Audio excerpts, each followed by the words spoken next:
The most dangerous thing in the witch isn't the devil, it's certainty. A belief system that cannot be questioned will always find someone to punish.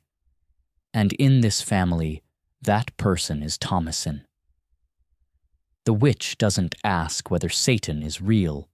It asks what happens when belief becomes more dangerous than evil itself.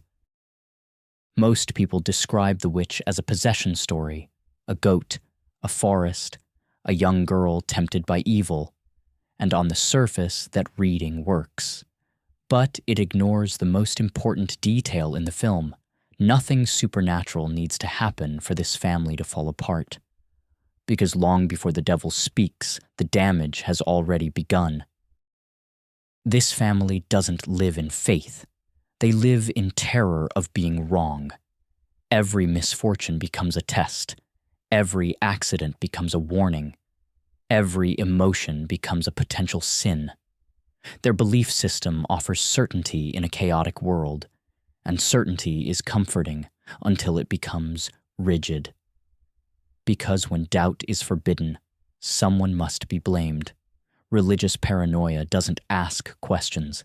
It draws conclusions, and once those conclusions are drawn, violence feels justified, not as cruelty, but as righteousness. William believes he is chosen, not humble, chosen. His exile from the plantation isn't persecution, it's ego. He would rather lead his family into starvation than admit he might be wrong.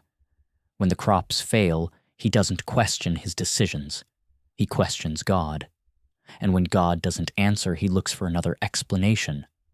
Faith becomes armor for his pride, and his family pays the price. Catherine's faith is fueled by grief, and grief demands meaning. The baby's death cannot be random. It must have a purpose, a reason, a culprit. Thomasin becomes the vessel for that guilt, not because she's evil, but because belief needs somewhere to place pain. Love curdles into suspicion, faith hardens into judgment, and certainty replaces compassion. The twins don't understand faith. They understand punishment. They learn quickly that accusation is safer than silence, that fear can be redirected. Even play becomes suspicious. Even innocence becomes dangerous.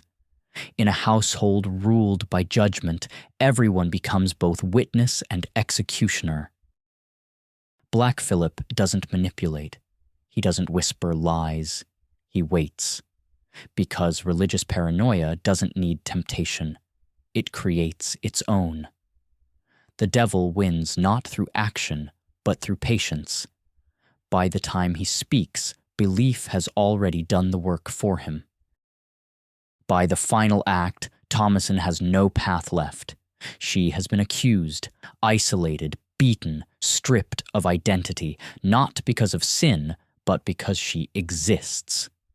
When she finally chooses the devil, it isn't corruption, it's escape. The ending of The Witch isn't a fall into evil, it's a release from suffocation. The forest doesn't claim Thomasin. Her family already did. The coven isn't what destroys her innocence. Belief already did that. The devil doesn't win by tempting her. He wins because she has nowhere else to go. The witch isn't asking whether Satan is real. It's asking how much damage belief can do when it refuses to question itself.